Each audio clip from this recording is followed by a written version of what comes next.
Hi friends, എല്ലാവർക്കും AG's ക്രിയേഷൻസിൻ്റെ പുതിയൊരു എപ്പിസോഡിലേക്ക് സ്വാഗതം. നിങ്ങളെല്ലാവരും ആദ്യമായിട്ടാണ് ഈ ചാനൽ കാണുന്നതെങ്കിൽ സബ്സ്ക്രൈബ് ചെയ്യാൻ മറക്കരുതേ. അവന്തികയും ശോഭനയും കൂടി സംസാരിക്കുന്നുണ്ട്. ശിവയോഗിയെക്കുറിച്ചാണ് സംസാരിക്കുന്നത്. ആ ശിവയോഗി ആള് നിസ്സാരക്കാരനല്ല. ഇത്രയും പെട്ടെന്ന് അവൾക്കൊരു മാറ്റമുണ്ടാകുമെന്ന് ഞാൻ പ്രതീക്ഷിച്ചില്ല എന്നൊക്കെ അവന്തിക പറയുന്നുണ്ട്. ഉടനെ ശോഭന പറയുന്നുണ്ട്, ആ ശിവയോഗി സമൃദ്ധിക്ക് നല്ല ധൈര്യം കൊടുക്കുന്നുണ്ട്. ഇനിയും ഇതിങ്ങനെ ഈ ചികിത്സ മുന്നോട്ട് പോകരുത്, എങ്ങനെയെങ്കിലും മുടക്കണം എന്ന് ശോഭന പറയുമ്പോൾ അവന്തിക പറയുന്നുണ്ട്, അമ്മ വിഷമിക്കേണ്ട, ട്രീറ്റ്മെൻറ്റ് തീരാൻ ഇനിയും ദിവസങ്ങളുണ്ടല്ലോ. ഉടനെ ശോഭന പറയുന്നുണ്ട്, ഇങ്ങനെ നിന്ന് ദിവസങ്ങളങ്ങ് പോകും. ദിവസങ്ങളങ്ങ് പോയി, ഒന്നും നടന്നില്ലല്ലോ. ഞാനിവിടെ തീ പിടിച്ച് നിൽക്കുകയാണ്. അമ്മയ്ക്ക് വേറെ ആരോടും പറയാനില്ല. എങ്ങനെയെങ്കിലും മോൾ ഈ കാര്യത്തിന് തീരുമാനമെടുക്കണം എന്നൊക്കെ ശോഭന പറയുന്നത് കേട്ട് ഇപ്പോൾ അവന്തിക മനസ്സിൽ വിചാരിക്കുന്നുണ്ട്, കിടന്ന് പിടയ്ക്കാതെ തള്ളേ, നിങ്ങളെക്കാൾ കൂടുതൽ തീ പിടിച്ച് നിൽക്കുന്നത് ഞാനാണ്. ആക്സിഡൻറ്റ് അവൾ ഓർത്തു എന്ന് അർത്ഥം വന്നാൽ അതിൻ്റെ പിന്നിലേക്കുള്ള കാര്യങ്ങളും അവൾ ഓർത്തെടുക്കും. അങ്ങനെ വന്നാൽ അവൾ ആദ്യം തീർക്കാൻ ശ്രമിക്കുന്നത് എന്നെയായിരിക്കും എന്നൊക്കെ ആലോചിച്ച് നിൽക്കുമ്പോൾ ശോഭന ചോദിക്കുന്നുണ്ട്, മോൾ എന്താ ഇങ്ങനെ ആലോചിച്ച് നിൽക്കുന്നത്, എന്തെങ്കിലും ഒന്ന് പറയുക എന്ന് ശോഭന പറയുമ്പോൾ, അമ്മയുടെ ഈ വെപ്രാളം ഒക്കെ എനിക്കറിയാം. അമ്മയെപ്പോലെ തന്നെ ഗോകുലിൻ്റെ കുഞ്ഞിൻ്റെ കാര്യത്തിൽ എനിക്കും ടെൻഷനുണ്ടെന്ന് അവന്തിക പറയുന്നു. അമ്മ എന്നെ സ്വന്തം മകളെ പോലെയാണ് സ്നേഹിച്ചത്. ആ കടൻ ഞാൻ വീട്ടുക തന്നെ ചെയ്യും. അമ്മ ധൈര്യമായിരിക്കുക. എനിക്ക് ജീവനുണ്ടെങ്കിൽ സമൃദ്ധിക്ക് പഴയ കാര്യങ്ങളൊന്നും ഓർമ്മ വരാതെ ഞാൻ നോക്കിക്കോളാം. അതിനുശേഷമേ അവൾ അത് ഓർമ്മ കിട്ടിക്കൊണ്ട് അവൾ ഈ ആശ്രമം വിടില്ല എന്നൊക്കെ ഇങ്ങനെ പറയുകയാണ് അവന്തിക. ശേഷം കാണിക്കുന്നത് സച്ചിയാണ്. സച്ചി ഇപ്പോൾ കാറിൽ വന്നുകൊണ്ടിരിക്കുന്നു. അപ്പോൾ അവിടെ റോഡിൽ കുറച്ച് മരക്കഷ്ണങ്ങളും കല്ലുകളുമെല്ലാം അടുക്കി വെച്ച് റോഡ് ആരോ തടഞ്ഞു വെച്ചിരിക്കുകയാണ്. ഇത് കണ്ട് സച്ചി ഇപ്പോൾ കാറിൽ നിന്നും ഇറങ്ങുന്നുണ്ട്. അപ്പോഴാണ് അവിടെ രണ്ട് ഗുണ്ടകൾ നിൽക്കുന്നത് സച്ചി കാണുന്നത്. അവിടെ ഒരാൾ കയ്യിൽ ഒരു കമ്പിയൊക്കെ പിടിച്ചുകൊണ്ട് നിൽക്കുന്നുണ്ടായിരുന്നു. അങ്ങനെ പെട്ടെന്ന് തന്നെ അയാൾ ഇപ്പോൾ സച്ചിയുടെ നേരെ വരുന്നുണ്ട്. മറ്റേയാളും ഇപ്പോൾ രണ്ടാമത്തെ ആളും വരുന്നുണ്ട്. അയാളുടെ കയ്യിലൊരു മരക്കഷ്ണമാണ് ഇരിക്കുന്നത്. എന്താ, കൊട്ടേഷനാണോ എന്നിങ്ങനെ സച്ചി ചോദിക്കുന്നുണ്ട് അവരോട്. കൊട്ടേഷനല്ല, ചെറുതായി ഒന്ന് പേടിപ്പിക്കാനാണെന്ന് അയാൾ പറയുന്നുണ്ട്. അങ്ങനെ പറഞ്ഞുകൊണ്ട് തന്നെ ഇപ്പോൾ സച്ചിയെ അടിക്കുന്നുണ്ട്. ഈ സമയം ആരതി സച്ചിയുടെ ഫോണിലേക്ക് വിളിക്കുന്നുണ്ട്. എന്നാൽ സച്ചി ഫോൺ എടുക്കുന്നില്ല. അങ്ങനെ ടെൻഷനായി നിൽക്കുന്നുണ്ട് ആരതി. അങ്ങനെ ഇപ്പോൾ സച്ചി അവരെ തല്ലുന്നുണ്ട്. അവർ വീണ്ടും അങ്ങോട്ടും ഇങ്ങോട്ടും ഒക്കെ തല്ലുകൂടുന്നുണ്ട്.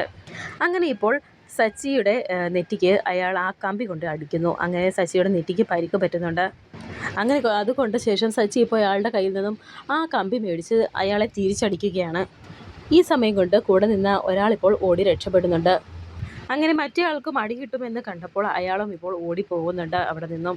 അങ്ങനെ ഇപ്പോൾ സച്ചി ആരതി നിൽക്കുന്നിടത്തേക്ക് വരുന്നുണ്ട്. ആരതി ഇപ്പോൾ സച്ചിയെ കാത്തു നിൽക്കുകയായിരുന്നു. സച്ചിയുടെ നെറ്റിയിലെ ആ മുറിവ് ആരതി കാണുന്നുണ്ട്. ആരതി കാണാതിരിക്കാൻ സച്ചി ആ മുറിവൊക്കെ മറച്ചു പിടിക്കാൻ ശ്രമിക്കുന്നുണ്ട്. എന്നാൽ ആരതി വന്ന് ചോദിക്കുന്നുണ്ട്, എന്താ സച്ചി, എന്ത് പറ്റി, നെറ്റി മുറിഞ്ഞത് എങ്ങനെയാ എന്നൊക്കെ ഇങ്ങനെ വളരെയധികം ടെൻഷനോടെ ഇപ്പോൾ ആരതി സച്ചിയോട് ചോദിക്കുന്നുണ്ട്. അതൊന്നുമില്ല, വാ നമുക്ക് പോകാമെന്ന് സച്ചി പറയുമ്പോൾ ആരതി പറയുന്നുണ്ട്, അപ്പോൾ സച്ചിക്ക് എന്തെങ്കിലും സംഭവിച്ചാൽ ഞാൻ അറിയേണ്ടതാണോ? അങ്ങനെയാണെങ്കിൽ പറയണ്ട. സച്ചിയുടെ നെറ്റി മുറിഞ്ഞിരിക്കുന്നത് കാണുമ്പോൾ എനിക്കെന്തെങ്കിലും സമാധാനം കിട്ടുമോ? ഞാൻ വിളിച്ചിട്ടല്ലേ സച്ചി വന്നത്, അപ്പോൾ അതെന്താണെന്ന് അറിയാനുള്ള അവകാശം എനിക്കില്ലേ എന്നൊക്കെ ആരതി ചോദിക്കുമ്പോൾ അപ്പോൾ നടന്ന സംഭവങ്ങളൊക്കെ ഇപ്പോൾ പറയുന്നുണ്ട് സച്ചി. ഇത് കേട്ടപ്പോൾ ആരതി പറയുന്നുണ്ട്, സച്ചി വളരെയധികം സൂക്ഷിക്കണം. ആരൊക്കെയോ ശത്രുക്കളുണ്ട് സച്ചിക്ക്. സച്ചിയെ കൈയൊന്ന് നീട്ടിക്കേ. എന്നിട്ട് ബാഗിൽ നിന്നും ഒരു ജപിച്ച ചരടെടുക്കുന്നുണ്ട് ആരതി. ഇത് ഗുരുജി എനിക്ക് കെട്ടാൻ മന്ത്രിച്ച് തന്ന ചരടാണ്. ഇത് തൽക്കാലം സച്ചിയുടെ കയ്യിൽ കിട്ടുന്നതാണ് നല്ലത്. ഇല്ലെങ്കിൽ ഇനിയും ഇതുപോലെ ശത്രുക്കൾ വരും എന്ന് പറഞ്ഞ് കൈ നീട്ടിക്കേ എന്ന് പറഞ്ഞ് ആരതി ഇപ്പോൾ സച്ചിയുടെ കയ്യിൽ ആ ചരട് കെട്ടിക്കൊടുക്കുകയാണ്. ഇത് കെട്ടിയാൽ ശത്രുക്കൾ വരില്ലെന്നാണോ എന്നിങ്ങനെ സച്ചി ചോദിക്കുമ്പോൾ ആരതി പറയുന്നുണ്ട്, കളിയാക്കണ്ട, ഇത് കിട്ടിയാലും ശത്രുക്കൾ വരാതിരിക്കില്ല, കയ്യിലിരിപ്പ് അങ്ങനെയല്ലേ എന്നൊക്കെ ആരതി ഇങ്ങനെ ചോദിക്കുന്നുണ്ട്. ഗുരുജി ജപിച്ചു തന്ന ഈ ഒരു ചരട് ഏത് ആപത്തിൽ നിന്നും നമ്മളെ രക്ഷിക്കും എന്നൊക്കെ ഇങ്ങനെ ആരതി പറയുന്നുണ്ട്. അങ്ങനെ ഓരോരോ കാര്യങ്ങൾ ഇങ്ങനെ ആരതി പറയുമ്പോൾ സച്ചി ഒന്നും തന്നെ കേൾക്കുന്നില്ല. അതുകൊണ്ട് തന്നെ ഇപ്പോൾ പിണങ്ങിയിരിക്കുന്നുണ്ട് ആരതി. അങ്ങനെ ഇപ്പോൾ കാറിൽ ചെന്ന് കയറുന്നുണ്ട് ആരതി, ഒന്നും തന്നെ മിണ്ടാതെ. എന്നോട് പിണക്കം മാറി എന്ന് പറയാതെ ഞാൻ ഈ വണ്ടി എടുക്കില്ല എന്നിങ്ങനെ സച്ചി ആരതിയോടും പറയുന്നുണ്ട്. എനിക്കാരോടും പിണക്കമൊന്നുമില്ല, അല്ലെങ്കിൽ തന്നെ ഞാൻ സച്ചിയുടെ ആരാ? മര്യാദയ്ക്ക് വണ്ടി എടുക്കാൻ നോക്ക്, ഇല്ലെങ്കിൽ ഞാൻ എൻ്റെ പാട്ടിന് പോകും. ഈ നാട്ടിൽ ടാക്സിക്ക് ക്ഷാമമൊന്നും ഇല്ലെന്ന് ആരതി പറയുന്നു, അത് വളരെ ദേഷ്യത്തോടെ. ഇതൊരു നടക്കി പോകുന്ന ലക്ഷണമില്ല, ശരി പോയേക്കാം എന്ന് സച്ചിയും പറയുന്നു. എന്നിട്ട് കാരണത്ത് കയറിയിട്ട് സച്ചി പറയുന്നുണ്ട്, അതെ, ഗുരുജിയുടെ ഈ രക്ഷ എനിക്ക് വിശ്വാസമാണ്. വക്കീലിൻ്റെ പ്രാർത്ഥനയും ഗുരുജിയുടെ അനുഗ്രഹവും ഉണ്ടെങ്കിൽ ഏത് ശത്രുക്കളിൽ നിന്നും ഞാൻ രക്ഷപ്പെടും എന്ന് പറയുന്നുണ്ട് സച്ചി. ഇത് കേട്ട് ആരതി ഒന്ന് ചിരിക്കുന്നുണ്ട്. അങ്ങനെ ഇപ്പോൾ അവരുടെ പിണക്കം മാറി അവർ സന്തോഷത്തോടെ പോകുന്നു. പിന്നീട് കാണിക്കുന്നത് ആശ്രമത്തിലിരുന്ന് അർച്ചനയും ഗൗരിമോളും കൂടി സംസാരിക്കുന്നുണ്ട്. ഇനി ഞാൻ ഇവിടുന്ന് പോകുന്നില്ല, ഞാൻ അമ്മയോടൊപ്പം ഇവിടെ നിൽക്കുകയാണ് എന്നൊക്കെ ഗൗരി പറയുമ്പോൾ അർച്ചന പറയുന്നുണ്ട്, അങ്ങനെ പറഞ്ഞാൽ പറ്റില്ല, എക്സാം വരികയാണ്, ക്ലാസ്സിൽ പോകാതിരുന്നാൽ എങ്ങനെയാണ്? അങ്ങനെ പറയുമ്പോൾ ഗൗരി പറയുന്നുണ്ട്, ഞാൻ പോകുന്നില്ല, അമ്മ വന്നിട്ടേ ഞാൻ പോകുന്നു. ഉടനെ അർച്ചന പറയുന്നു, എക്സാം അടുത്ത് വരുന്നത് കൊണ്ട് ടീച്ചർമാർ സമ്മതിക്കില്ല, മോൾക്ക് അമ്മയെ കാണണമെന്ന് തോന്നുമ്പോൾ അച്ഛനോട് പറഞ്ഞാൽ ഇങ്ങോട്ട് കൊണ്ടുവരില്ലേ എന്നൊക്കെ ഇങ്ങനെ അർച്ചന പറയുന്നത് കേട്ട് ഗൗരി പറയുന്നുണ്ട്, അത് ഞാൻ ഇവിടെ ഇരുന്ന് പഠിച്ചോളാമേ എന്നിങ്ങനെ ഗൗരി പറയുന്നുണ്ട്.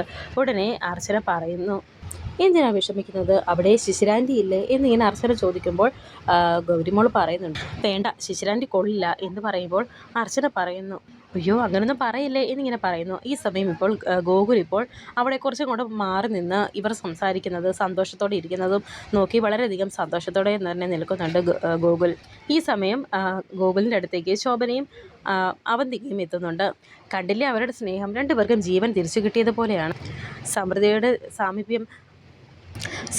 മോളുടെ സാമീപ്യം സമൃദ്ധിയുടെ ഓർമ്മ തിരിച്ചു കിട്ടാൻ ഫലം ചെയ്യുമെന്ന് ഗുരുജി പറഞ്ഞിട്ടുണ്ടായിരുന്നു എന്നൊക്കെ ഇങ്ങനെ ഗൂഗിൾ പറഞ്ഞത് കേട്ട് അവന്തിക പറയുന്നുണ്ട്. സമൃദ്ധിയുടെ അടുത്ത് ഗൗരിയെ കൊണ്ടുവന്നത് നല്ലതാണ്, പക്ഷേ സമൃദ്ധിക്ക് ഓർമ്മ തിരിച്ചു കിട്ടിയതിന് ശേഷവും ഈ ഒരു സന്തോഷം ഉണ്ടാകുമെന്ന് ഗോകുലിന് ഉറപ്പ് പറയാൻ പറ്റുമോ എന്ന് ചോദിക്കുന്നുണ്ട് അവന്തിക. ഇത്രയും ബുദ്ധിമുട്ടി നമ്മൾ ചികിത്സ നടത്തിയിട്ട് വിഡ്ഢികളായി പോകരുത് എന്ന് ശോഭനയും പറയുന്നു. അങ്ങനെ സംഭവിക്കില്ല, ഓർമ്മ തിരിച്ചു കിട്ടിയാലും സമൃദ്ധ നമ്മുടെ കൂടെ ഉണ്ടാകുമെന്ന് ഗോകുലും പറയുന്നു. ഒരു കാര്യം എനിക്ക് ഉറപ്പാണ്, ഗൗരിമോളെ വിട്ടിട്ട് സമൃദ്ധിക്ക് എവിടേക്കും പോകാൻ സാധിക്കില്ല, അങ്ങനെ എൻ്റെ മനസ്സ് പറയുന്നുണ്ട് എന്നൊക്കെ ഗൂഗിൾ പറയുന്നത് കേട്ട് അവന്തിക ചോദിക്കുന്നുണ്ട്, അതൊരു പ്രതീക്ഷ മാത്രമല്ലേ ഗൂഗിൾ എന്ന്? ആക്സിഡൻറ്റ് സംഭവിക്കുന്നതിന് മുന്നേയുള്ള സമ്പത്ത് ആരായിരുന്നു, അവളുടെ കുടുംബം എന്തായിരുന്നു, അവളുടെ ബന്ധുക്കൾ ആരായിരുന്നു, ഇതൊന്നും നമുക്കറിയില്ല. ഒരുപക്ഷെ ഇതിനേക്കാൾ തീവ്രമായ ഒരു കുടുംബ ബന്ധം സമൃദ്ധിക്കുണ്ടെങ്കിലോ? അതിൻ്റെ തെളിവല്ലേ അവളുടെ കഴുത്തിൽ ഇപ്പോഴും കിടക്കുന്ന ആ താലി. ഓർമ്മയില്ലാത്ത ഈ ഘട്ടത്തിലും അതിലൊന്ന് തൊടാനെങ്കിലും അവൾ സമ്മതിക്കുന്നുണ്ടോ? അതിൻ്റെ അർത്ഥം എന്താ എന്നൊക്കെ ഇങ്ങനെ അവന്തിക ചോദിക്കുമ്പോൾ വളരെയധികം ടെൻഷനോടെ ഇങ്ങനെ ആലോചിച്ച് നിൽക്കുന്നുണ്ട് ഗൂഗിൾ. മോൾ എന്താ ഈ പറയുന്നത് എന്നിങ്ങനെ ശോഭനയും ടെൻഷനോട് ചോദിക്കുമ്പോൾ അവന്തിക പറയുന്നുണ്ട്, എന്തായാലും അവളുടെ കഴുത്തിൽ താലി കെട്ടിയ ഒരാളുണ്ടല്ലോ, ഓർമ്മ തിരിച്ചു വരുമ്പോൾ അവൾ ആദ്യം ഓർക്കുന്നത് ആ ഭർത്താവിനെയാണെങ്കിലോ എന്നൊക്കെ ഇങ്ങനെ അവന്തിക ചോദിക്കുന്നുണ്ട്. മോനെ, ആ ഗുരുജി പറഞ്ഞതുപോലെ ചികിത്സ കഴിഞ്ഞാൽ അർദ്ധനാരീശ്വരൻ്റെ ക്ഷേത്രത്തിൽ പ്രാർത്ഥിച്ചു കഴിയുമ്പോൾ ഗൗരിമോൾ ആരാണ്, എന്താണ് എന്നൊക്കെ അവൾ ചോദിച്ചാൽ എന്ത് ചെയ്യും എന്നിങ്ങനെ ശോഭന ചോദിക്കുമ്പോൾ, ഈ ചോദ്യങ്ങളൊന്നും എൻ്റെ ഉള്ളിലില്ലെന്നാണോ? അങ്ങനെ ഒരു നിമിഷത്തെക്കുറിച്ച് ചിന്തിക്കുമ്പോൾ എൻ്റെ ഉറക്കം നഷ്ടപ്പെടുന്നുണ്ടെന്നും. അമ്മ നോക്ക്, സമൃദ്ധിയും ഗൗരിമോളും തമ്മിലുള്ള അടുപ്പം കണ്ടോ? അവർക്ക് പിരിയാൻ കഴിയുമെന്ന് ഞാൻ എങ്ങനെ വിശ്വസിക്കും? നമ്മൾ വിചാരിക്കുന്നതിനേക്കാൾ അപ്പുറമാണ് അവളുടെ വേദന. എന്തായാലും ഞാനൊരു കാര്യം വിചാരിച്ചിട്ടുണ്ട്, എനിക്ക് എന്തൊക്കെ നഷ്ടങ്ങൾ ഉണ്ടായാലും ആദ്യം സമൃദ്ധിക്ക് ഓർമ്മ തിരിച്ചു കിട്ടട്ടെ, അത് കഴിഞ്ഞിട്ടേ ഉള്ളൂ ബാക്കി എന്തോ എന്നൊക്കെ ഇപ്പോൾ ഗൂഗിൾ അവരോട് പറയുന്നുണ്ട്. അങ്ങനെ ഗൂഗിൾ അവിടെ നിന്ന് പോകുന്നു. കണ്ടില്ലേ അമ്മ പറഞ്ഞിട്ട് പോയത്, ഇതിലിനി അമ്മ എന്തെങ്കിലും ചെയ്തേ പറ്റുമോ എന്നിങ്ങനെ അവന്തിക പറയുന്നുണ്ട്. എന്ത് ചെയ്യാനാ, ചികിത്സ അതിനല്ലേ നമ്മൾ ഇങ്ങോട്ട് വന്നതെന്ന് ശോഭന പറയുന്നുണ്ട്. അമ്മയ്ക്ക് ഞാൻ വാക്ക് തന്നതല്ലേ, ഇനി ചികിത്സയുടെ അടുത്ത ഘട്ടമല്ലേ, അത് പൂർത്തിയാകാൻ പോകുന്നില്ല, ഇത് ഞാൻ അമ്മയ്ക്ക് തരുന്ന വാക്കാണ്, ഉറപ്പാണ് എന്നൊക്കെ ഇങ്ങനെ അവന്തിക പറയുന്നുണ്ട്. ശേഷം ഇപ്പോൾ ശിശിര ശോഭനയെ വിളിക്കുന്നുണ്ട്. അമ്മ എന്താ എന്നെ വിളിക്കാത്തത് എന്നൊക്കെ ഇങ്ങനെ ചോദിക്കുന്നുണ്ട് ശിശിര. ഉടനെ ശോഭന പറയുന്നുണ്ട്, ഞാനിവിടെ തീ പിടിച്ച് നിൽക്കുകയാണ്, വിചാരിച്ചതുപോലെ ഒന്നും തന്നെ നടക്കുന്നില്ല, ഞാൻ ചെയ്യുന്നതൊക്കെ ആരോ തട്ടി മാറ്റുന്നത് പോലെ പോയിക്കൊണ്ടിരിക്കുകയാണ്, ആകെ ഒരു പ്രതീക്ഷ അവന്തികയാണെന്നും പറയുന്നു എന്ന് ശോഭന പറയുമ്പോൾ ശിശിരയും പറയുന്നുണ്ട്, ഞാനും ഇവിടെ ആകെ ടെൻഷനിലാണ്, രാജീവേട്ടൻ ഇപ്പോൾ പഴയതുപോലെയല്ല, എന്തൊക്കെയോ മാറ്റങ്ങൾ രാജീവേട്ടനിലുണ്ട്. എന്താണെന്ന് ചോദിച്ചാൽ അങ്ങനെ പറയാൻ എൻ്റെ കയ്യിൽ തെളിവില്ല, പക്ഷേ ചില നേരത്തെ നോട്ടവും ഭാവവും ഒക്കെ കണ്ടാൽ എനിക്ക് പേടിയാകും. അതൊന്നും എൻ്റെ തോന്നലല്ല, എനിക്കത് ഉറപ്പാണ്, രാജീവേട്ടൻ എന്തൊക്കെയോ നമ്മളിൽ നിന്ന് മറയ്ക്കുന്നുണ്ട് എന്നൊക്കെ ശിശിര പറയുമ്പോൾ 2 ദിവസം കഴിഞ്ഞാൽ ഞങ്ങളങ്ങ് തിരിച്ചു വരില്ലേ, അതുവരെ നീ ഒന്ന് ക്ഷമിക്കെന്ന് പറയുന്നുണ്ട് ശോഭന. പോയതുപോലെ തിരിച്ചു വന്നാൽ മതി, ഇല്ലെങ്കിൽ നമ്മളെല്ലാം കോടതി കയറി ഇറങ്ങേണ്ടി വരുമെന്ന് പറയുന്നുണ്ട് ശിശിര. അത്രയും പറഞ്ഞ് അവർ ഫോൺ വെക്കുകയാണ്. ശേഷം കാണിക്കുന്നത് ഗുരുജി വെറ്റിലയിൽ എന്തോ ഒരു മരുന്ന് പുരട്ടിയതിന് ശേഷം അതിലിങ്ങനെ നോക്കുന്നുണ്ട്. എന്നിട്ട് അടുത്ത് നിൽക്കുന്ന ആ സ്റ്റാഫിനോട് ഇങ്ങനെ പറയുന്നുണ്ട് ഗുരുജി, ഓർമ്മ തിരിച്ചു കിട്ടുമ്പോൾ സത്യം താങ്ങാനുള്ള മനസ്സ് രോഗിക്ക് ഉണ്ടാകണം, ഈ ഘട്ടത്തിൽ അവളുടെ ശത്രു അവളുടെ മനസ്സ് തന്നെയാണ്, പൂജാകർമ്മങ്ങളും പ്രാർത്ഥനയും എല്ലാം മുറ പോലെ നടക്കട്ടെ. അങ്ങനെ അവർ സംസാരിച്ചുകൊണ്ട് നിൽക്കുന്ന സമയം അവിടേക്ക് ഗൂഗിൾ വരുന്നുണ്ട്. അങ്ങനെ ഗൂഗിളിനെ അടുത്തേക്ക് വിളിക്കുന്നുണ്ട് ഗുരുജി. എന്തായാലും ഗൂഗിൾ ഇപ്പോൾ വന്നത് നന്നായി, 1ാമത്തെ ഘട്ടത്തെ ചികിത്സ പൂർണ്ണ വിജയമാണ്, ഇനി അടുത്ത ഘട്ടമാണ് അതിന് ഓർമ്മയുടെ സ്പാർക്ക് ഇങ്ങനെ വന്നുകൊണ്ടേയിരിക്കും. അതെങ്ങനെയാകുമെന്നറിയില്ല. ഇത് രോഗി ഭയങ്കരമായി തളർന്നു പോകുന്ന സമയമായിരിക്കും. ആ സമയത്ത് രോഗിക്ക് മാനസികമായ പിൻബലം കൊടുക്കണം. അത് ഗൂഗിളിനെ കൊണ്ടേ സാധിക്കൂ. ഇനിയുള്ള ചികിത്സ പൂർണ്ണമാകാൻ കുറേ ദിവസം വേണ്ടിവരും. രണ്ടാം ഘട്ട ചികിത്സ അവസാനിക്കുമ്പോൾ അവൾ പഴയ സമൃദ്ധി ആയിരിക്കില്ല. ചിലപ്പോൾ അവൾ പഴയ സമൃദ്ധി ആയിരിക്കില്ല. പിന്നെ ഒരു പ്രശ്നം, ഈ സമയത്ത് ഓർമ്മ തിരിച്ചു കിട്ടുന്നില്ല എന്നുണ്ടെങ്കിൽ അവൾക്ക് പിന്നീട് ഒരിക്കലും ആ പഴയ ഓർമ്മകളൊന്നും തന്നെ തിരിച്ചു കിട്ടില്ല. ഇപ്പോഴത്തെ സമൃദ്ധിയായി മാത്രമേ കഴിയൂ. ഒരുപക്ഷെ മരണം വരെ നടന്നേക്കാം എന്നൊക്കെ ഇങ്ങനെ പറയുന്നുണ്ട് സ്വാമിജി. വരാനിരിക്കുന്ന പുതിയ എപ്പിസോഡുകളുമായി വീണ്ടും കാണാം. Thank you for watching.